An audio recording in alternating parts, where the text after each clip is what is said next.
Hi, everyone. Welcome to Siskind Susser's weekly immigration live stream. Today is July 30th, 2025. We are glad you are here with us. If you were tuning in looking for Greg Siskind, clearly neither one of us is Greg. Greg is on a well-earned vacation this week, and so Robby, Rubin, and I are holding down the fort, and we are here to kind of talk about some immigration updates that have come up over the last week or two. We took a little break last week from our weekly live stream, so we want to make sure we cover as much news for you as possible.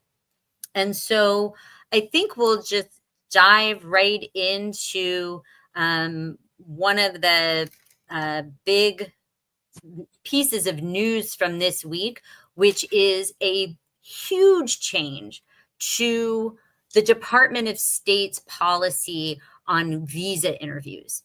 For those of you who might not be familiar, a person who may be approved for status in the United States, like H-1B or O-1, something like that, if they travel abroad, if they go outside the U.S., the only way that they can come back to the U.S. is if they get a visa stamped in their passport in that category.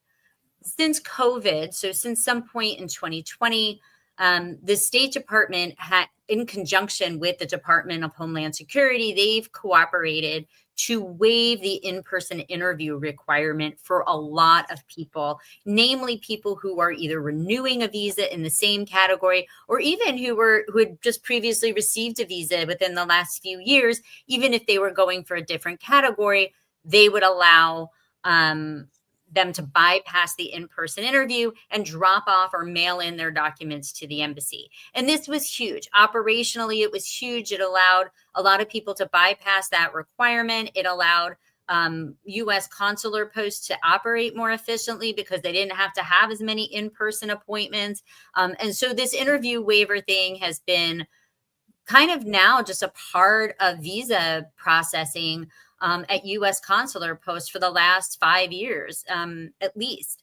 And even before that, children and the very elderly didn't have to appear for interviews because, like, a kid under the age of 14 or an elderly person who's like 80 years old, the decision was made that those folks were probably low risk, and so they did not have to appear in person. Well, on Friday, the Department of State issued a new policy memo that basically does away with all interview waivers, all relevant interview waivers, as far as I'm concerned. The first thing that they did was they said pretty much everybody who is going to need a visa stamped in their passport will need an in-person interview, no more Dropbox. This applies even to children under the age of 14 and elderly people over the age of 79. So babies will now need visa interviews. Don't know what a consular officer would need to talk with them about, but babies will need interviews. In addition, the only exceptions are for visitor visas, people who are applying for border crossing cards who are from Mexico, and the various diplomatic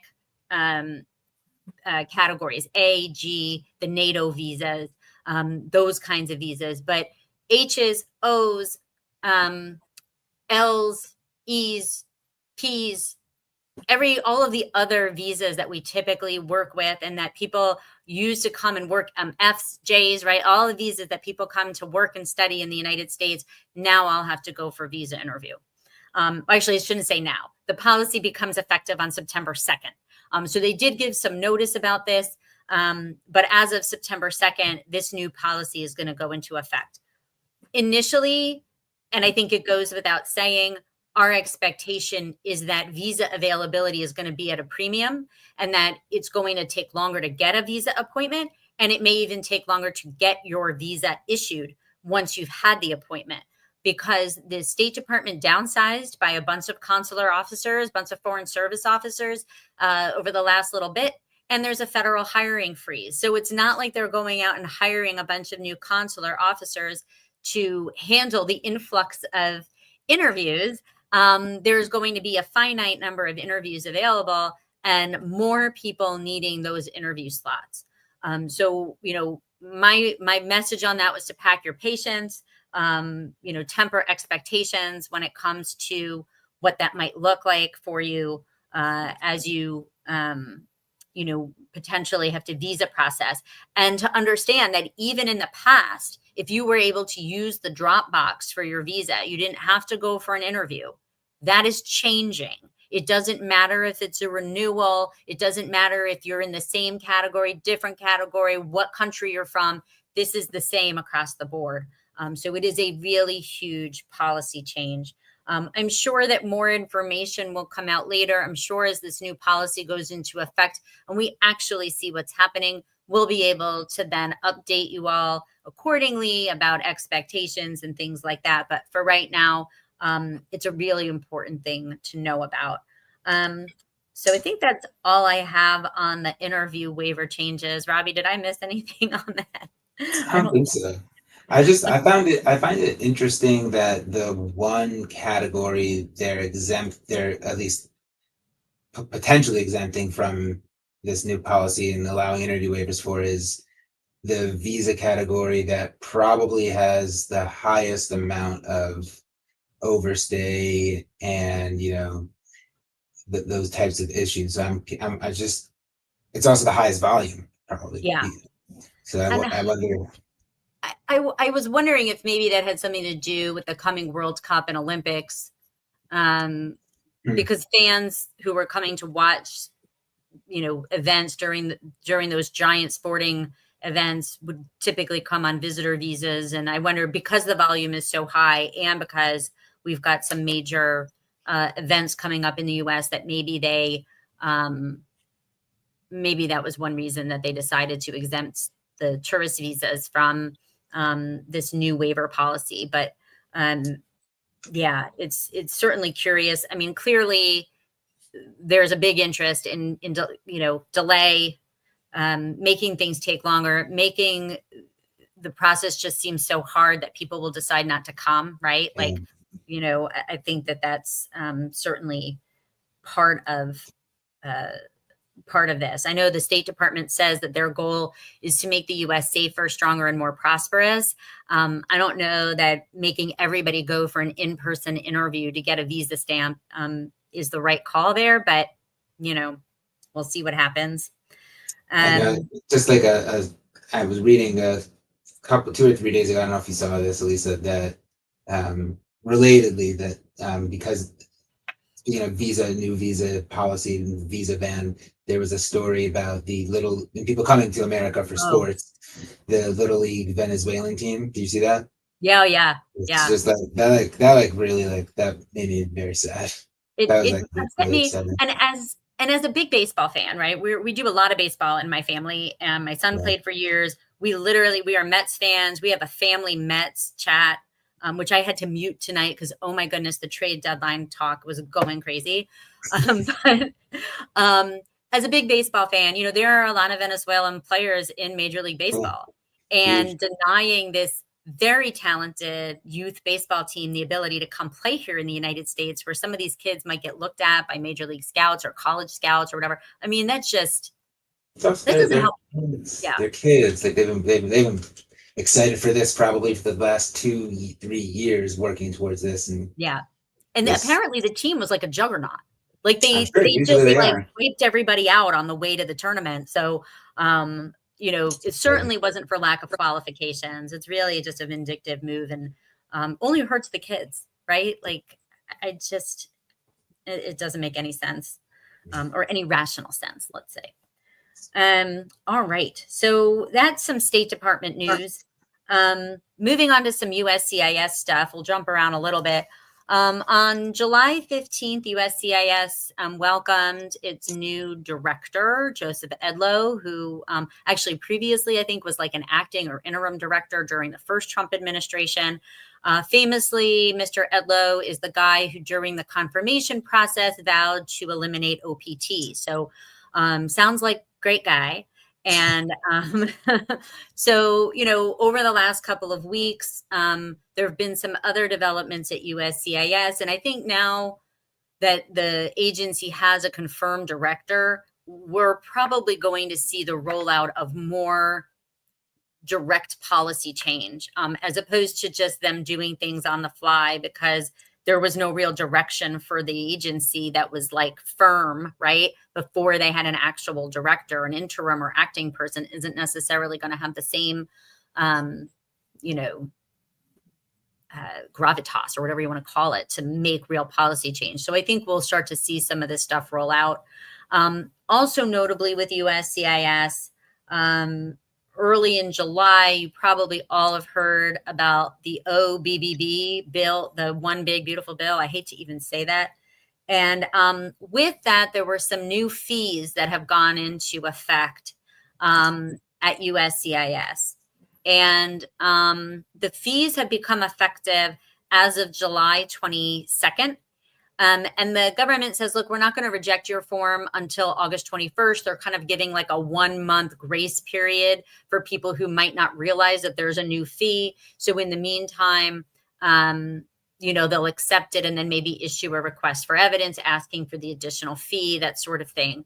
All of the new fees that USCIS has implemented affect asylum applicants, TPS applicants, people applying for parole status. So these are not new fees for employment-based visa applications. They are really on the humanitarian side of the application process. So for example, anybody who files an I-589 to apply for asylum now has an additional $100 fee at the front end. And then every year that that case is pending, they have to pay another $100 online. And, you know, that's significant because in the past, asylum applications didn't really carry a fee because the idea is that people who are applying for asylum may be really without means, right? Like you're fleeing persecution. That's the whole point of an asylum case. And if you think back to generations prior, like people might flee their homes with literally like the clothes on their back, right? You hear all these wonderful immigrant stories of I arrived in the United States with $7 in my pocket kind of a thing. These new fees basically mean that people who don't have means aren't going to be able to seek asylum in the United States because you need $100 a year to keep your case active. New fees for people who are filing for TPS or for TPS, but also for work cards based on asylum, pending asylum applications, parole applications, or TPS applications. Anywhere between $275 for renewal, $550 for a new one, new work card.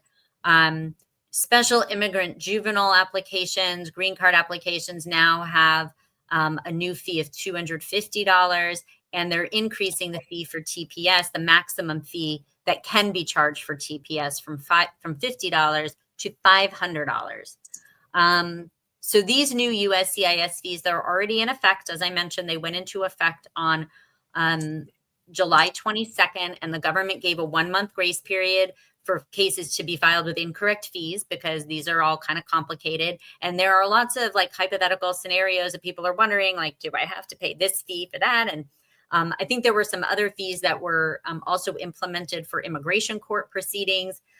So lots of new fees at USCIS on these applications that the administration has already shown real disdain for, right? This administration has made no secret about the fact that they don't really respect asylum seekers. They want to end TPS. They want to end parole programs. So the fact that they would like heap these extra fees on these disfavored processes isn't like super shocking, but it's also like really not great. So those have already gone into effect. In contrast, go ahead, Robby. It's just I was reading about it earlier that when a lot of the language came out about the bill and some of these potential fee increases. I remember reading some of the initial language that eventually got removed by the parliamentarian before it got enacted into legislation. I'm just reading it. They originally, the One Big Beautiful Bill, wanted to charge a $1,000 fee for asylum applications and have a $5,000 bond to sponsor unaccompanied children at asylum hearings.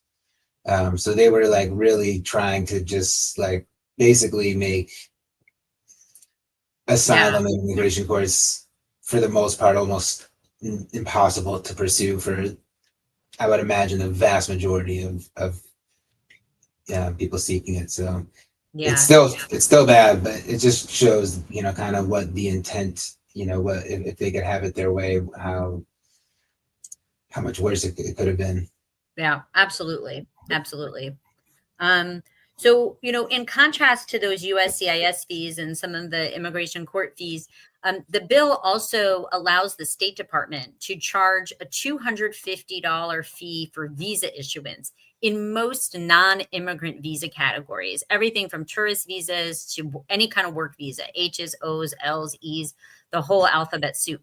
That fee has not yet been implemented. In the days following the passage of the bill, there were a lot of media reports about this.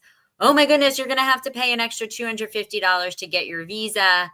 The State Department has said that they actually need to engage in rulemaking to create this fee, because the fee actually, the mechanism actually says if a person does depart the United States as they are supposed to, according to the terms of their visa, they can apply to get the fee refunded. It's almost like a bond in a way. And the State Department right now doesn't have a mechanism both for collecting this fee and for refunding it and making those decisions. And so they have to do some back end work on their own to make this fee reality. So right now it has not been implemented.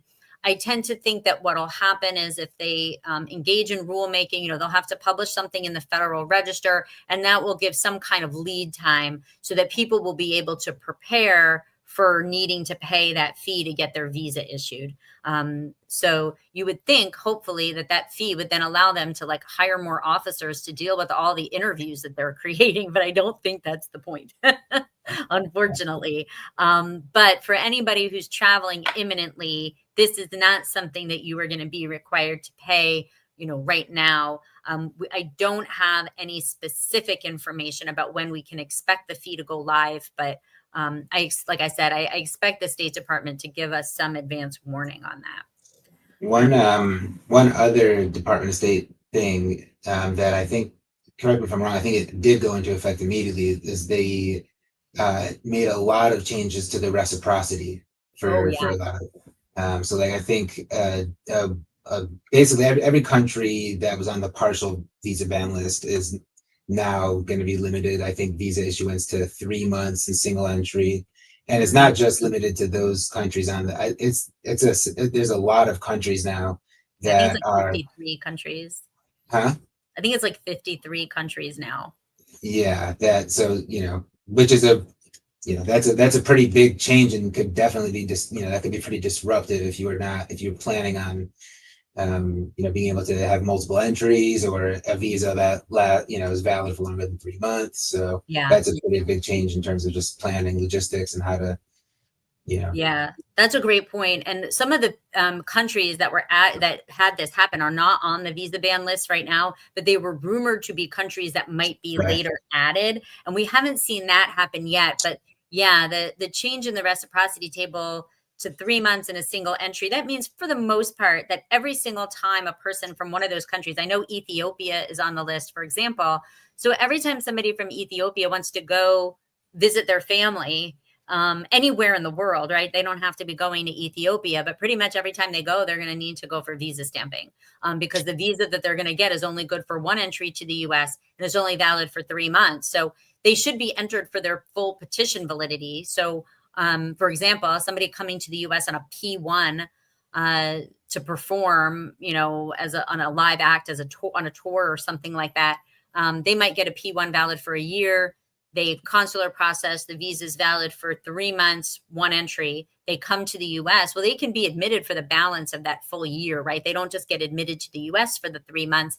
But then if they need to leave the United States again, maybe they're on a tour that's going back and forth to Canada or something. Yeah, that's a nightmare. They may be able to benefit from visa revalidation or something so Canada might have been a bad example. But if they go further afield, in order for them to get back to the US to continue that tour, they're going to need to go for visa stamping again. It's really limiting and disruptive. Thanks, Robby. That was a great point to add. And it also is going to, it's going to do this. It's going to just add more backlog and more delay. to visa issuance, and it's also basically somewhat of a money grab. Oh yeah. Just so tough times right now from the State Department.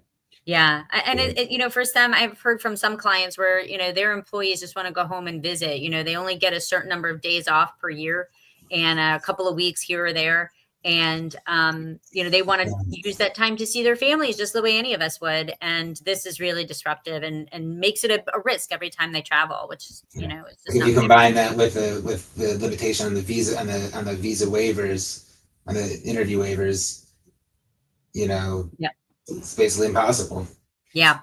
I think, I think it's important, while we're on this topic, for employers, in fact, to understand what the change in the interview waiver policy combined with some of these other reciprocity policies, means, which is, I hear a lot of times from employers, they hired somebody, they're on H-1B status, great employee, everybody loves them. They go home to wherever they're from for 2 weeks to visit, 3 weeks to visit. They make their visa appointment, they go for their interview, and there's a delay.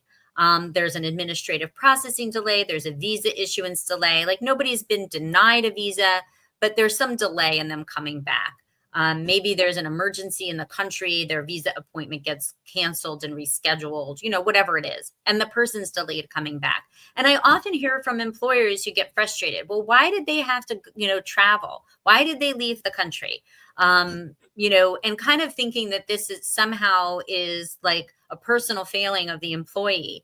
And I'm then in the position to say, well, first of all, if I want to go visit my family, that either involves getting in the car or getting on a plane in the United States. It's very easy, right? I can go visit them anytime I want.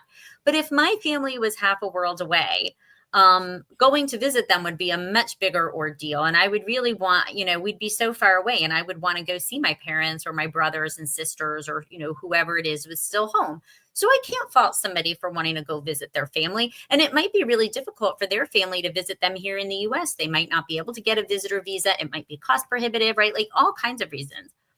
So there's nothing wrong with somebody wanting to go home. And these kinds of issues like delays in visa issuance, administrative processing, oftentimes, in most cases, have absolutely nothing to do with anything the employee did. It's just the awful way that our system treats people and, the way things kind of work and don't work.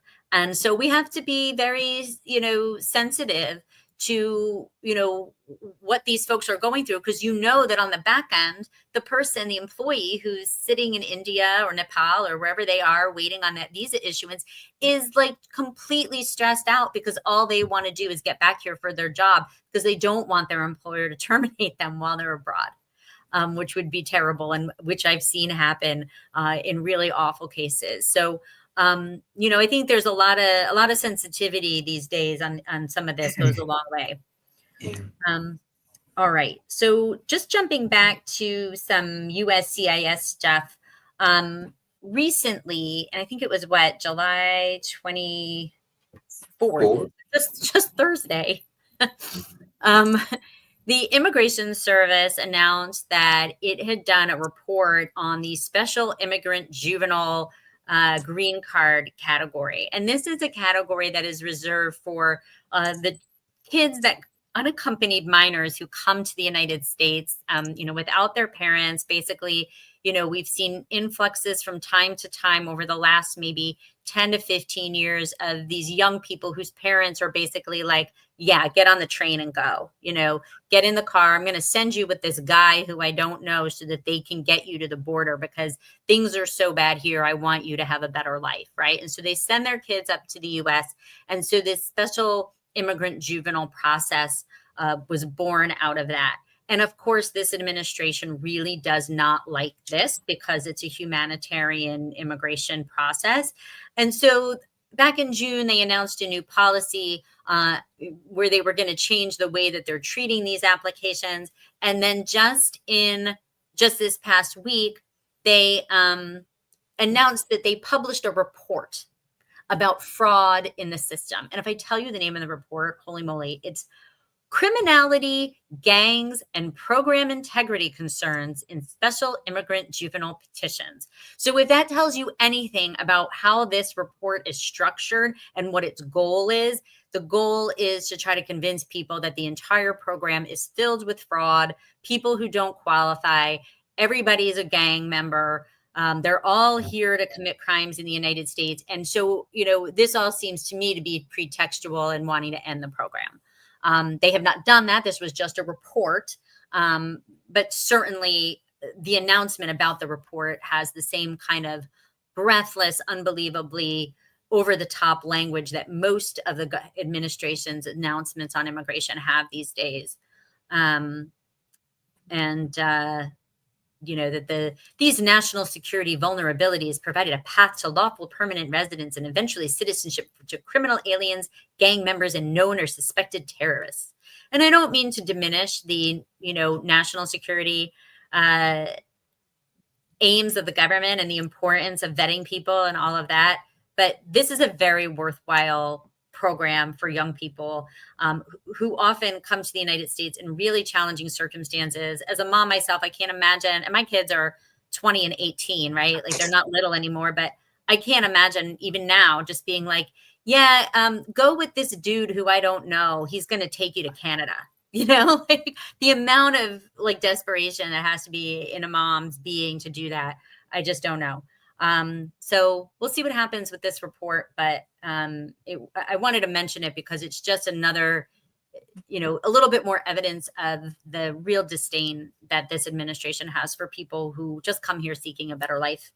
It's also like they make it I think like one of the biggest things they make about it is that,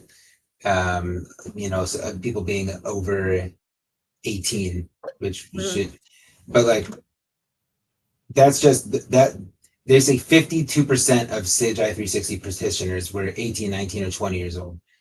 Okay, but I mean, if like the fact that people are fraudulently applying for a benefit is not necessarily an indictment on the benefit. You can deny somebody if they're ineligible. The fact that a lot of people are applying for it that aren't eligible for it isn't necessarily an indictment of the program, which right.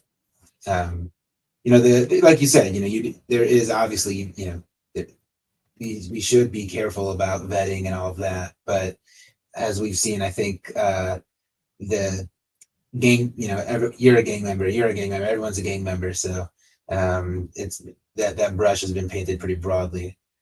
So right. And I think and the other thing is that there are certain SIJ requirements that a person can be up to the age of 21, I think, to benefit from the program. I'm not an expert on these applications, so if I say something wrong, I apologize, but 18 is not necessarily the age out for a SIJ petition. Using that age in this report is sort of, well, 18-year-olds are adults, except that for immigration purposes, we typically don't see people being treated as like independent adults until they turn 21. And there are different age limits and requirements for SIJ petitions. So the fact that some of the folks were over the age of 18 when they applied doesn't necessarily mean they weren't eligible. And it doesn't mean that they were engaged in fraud. So right there in like some of the first bullet points of their announcement is misleading on what the law is. So, if they want to change the age limit, well, they could potentially do that. But right now, it seems like most of these people who applied actually did so under the limits of the rules as they exist. Yeah, it is 21 years old. You're right. Yeah. So, and then Robby, did you want to kind of know, SIJ petitions are filed in the EB4 category. And for a number of years, there's been a pretty decent backlog. And in fact, this year in February, the State Department just pretty much cut off eligibility in that EB4 category and called it unavailable. All the visas have been issued, which is just still mind-boggling to me. That's, that happened so early in the year. It doesn't make any sense. But there are other folks that also qualify in EB4, namely religious workers. Did you want to talk about some developments there? Yeah, I mean, I've discussed it a little bit earlier on some previous stream, but it just kind of, it does pique the interest a little bit to see this, kind of report come out, on this SIJ, alleged fraud, and now we're seeing more and more pressure, bipartisan pressure and support from lawmakers and also from, religious, the religious, communities and leaders throughout the country.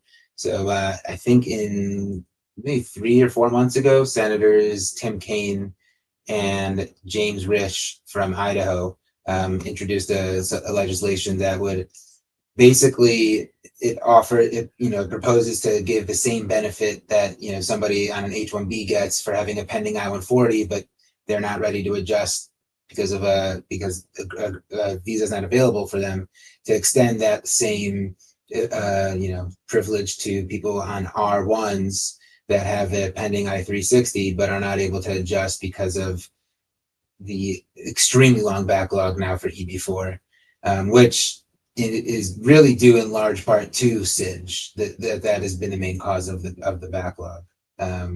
So, and then we've been seeing some good momentum recently. I think I'm looking at it now on the Congress website. In the month of June, 2 Republican lawmakers added their names as co-sponsors to the bill. So that takes us to 6 co-sponsors now. Most of them Republican, actually. Actually, all of them Republican except for Tim Kaine and Senator Coons. Interesting. So, because usually it's a 1-for-1 kind of thing. Like usually if a Republican signs on, a Democrat will sign on, and they keep the co-sponsorship kind of even. So that's interesting. It's something that I think eventually Josh Hawley will also sign on to, because I don't know if he ever actually introduced, I don't know if he introduced legislation or if he wrote a letter to the State Department or USCIS or Homeland Security. He was in 2023 or 2024, he was like, kind of banging that drum that we need to do something about, he's talking about Missouri and bring in more religious workers, and they need to keep them here and that they can't because of no backlog. So who knows? Yeah. I'm young to this, so I still have a little bit of optimism, but Greg likes to just tell me that, to not have too much hope. Yeah. Well, it's funny that Greg would say that, because he's usually like the eternal optimist on legislation. And I'm usually the one that's like, this is never going to pass.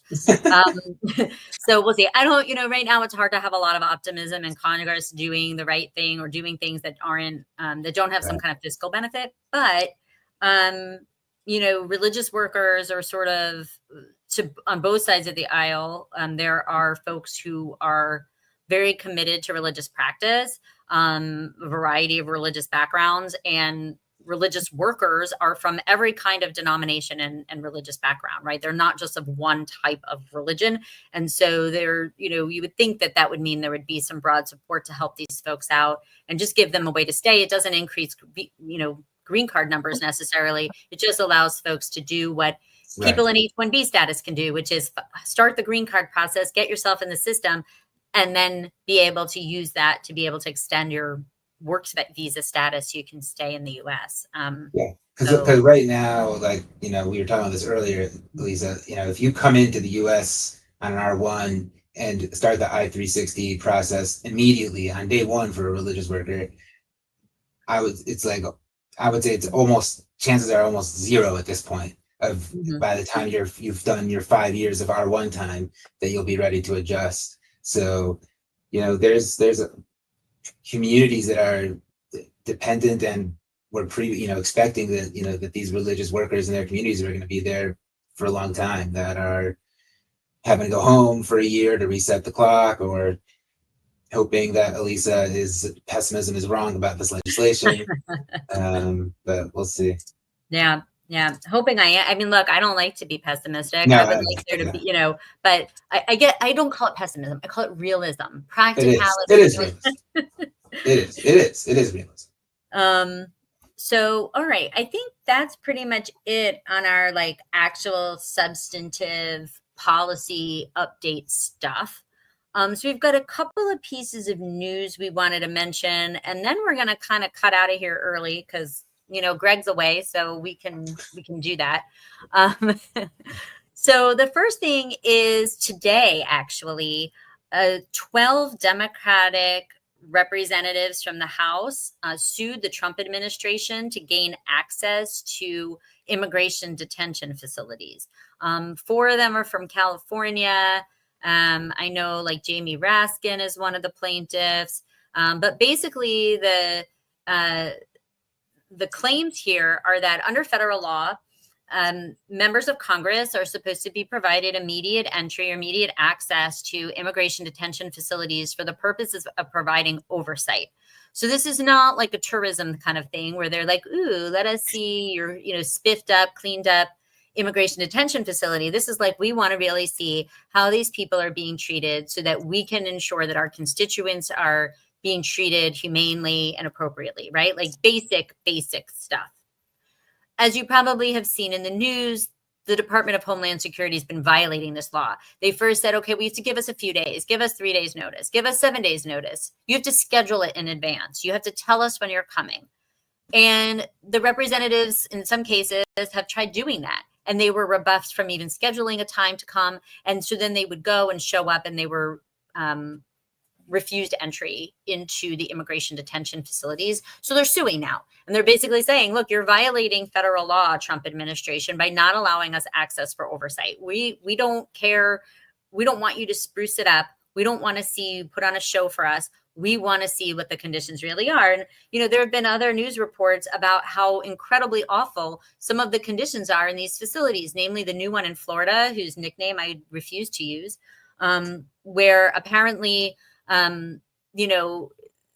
folks who are being held there were made to put their hands behind their backs and eat food, on their knees like dogs. I mean, just really horrible, horrible treatment that nobody should be subjected to, least of which people who are in immigration detention, who in large numbers, are not criminals and have not done anything so offensive as to, merit some kind of torture, lack of hygiene, the inability to shower and all of that stuff. So I personally will be following this lawsuit to see what happens. But I applaud these dozen lawmakers for taking that step and trying to hold the administration accountable on this. And then the last thing that I have is just, as I was preparing for tonight and looking for immigration news, I saw a few reports that were interesting. One coming out of Texas, one coming out of Nebraska, some other states, warning of, potential labor shortages resulting from the ICE actions that we've been seeing across the country.